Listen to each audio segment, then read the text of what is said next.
পাবনার ঈশ্বরদীতে দাদিকে হত্যা করে নাতনিকে অপহরণের পর তাকেও হত্যা করেছে দুর্বৃত্তরা। শুক্রবার রাতে উপজেলার দাসুরিয়া এলাকায় এই ঘটনা ঘটে। নৃশংস এই হত্যাকাণ্ডের বিচারের দাবি স্বজন ও এলাকাবাসীর। ঘটনায় জড়িতদের গ্রেফতারে তদন্ত শুরু করেছে পুলিশ। তবে নাতনি জামিলাকে ধর্ষণের পর হত্যা করা হয়েছে বলে প্রাথমিকভাবে ধারণা করছে পুলিশ। পাবনার দাসুরিয়া ইউনিয়নের ভবানীপুর উত্তরপাড়া গ্রাম থেকে দাদি নাতনির মরদেহ উদ্ধার করেছে পুলিশ। প্রত্যক্ষদর্শীরা জানান, শনিবার সকালে বাড়ির উঠানে দাদি সুফিয়া খাতুনের রক্তাক্ত মরদেহ দেখতে পান স্থানীয়রা। বাড়িতে তার নাতনি জামিলাকে না পেয়ে খোঁজাখুঁজি শুরু করেন তারা।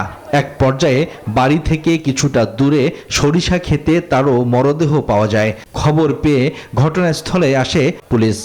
আমি আসলাম, স্বামী ফোন দিয়ে কাছে কি তোর বউ মরে গেছে, সেটা বলে কাছে যে তোমার বিশেষ মরে গেছে। এক মরে গেল, কিরাদের মারিয়ে আছে, ঘরের মরিল আছে। কাপড় ছাড়া দেখি ওখানে ওই অবস্থায় ফেলায় রেখে, মৃত রেখে, কুপায় রেখে চলে গেছে। আমরা এটা সুস্থ তদন্ত চাই এবং এটার জন্য সুস্থ বিচার করে। Bashundhara public school and college 2026 শিক্ষাবর্ষে ভর্তি চলছে। স্বজনরা জানান, বাড়িতে দাদি সুফিয়া ও তার ছেলে এবং নাতনি জামিলা সহ বসবাস করতেন। কয়েকদিন আগে সুফিয়ার ছেলে জয়নাল কাজের সন্ধানে ঢাকায় যান। এ কারণে বাড়িতে নাতনিকে নিয়েছিলেন দাদি। এমন নৃশংস হত্যাকাণ্ডের বিচার চান স্বজন ও এলাকাবাসী। রাত্রে ফোন দিছি আমার ননদের কাছে, আমার ননদ নাই, আমার মার সাথে কথা কবার জন্য প্রভাতে পরে নাই তো। আমি আজ সকালে খবর পাই আমার বিটি মারা গেছে। আসি দেখি আমার বিটি খুন হয়েছে।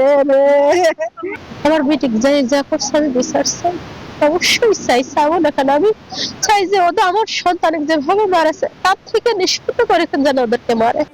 নাতনি জামিলাকে ধর্ষণের পর হত্যা করা হয়েছে বলে প্রাথমিকভাবে ধারণা করছে পুলিশ। এই ঘটনা জড়িতদের বিষয়ে এবং ঘটনাটা কিভাবে ঘটলো এটা জানার চেষ্টা করতেছি। আমাদের পুলিশ এবং কাজ করছে আর কি।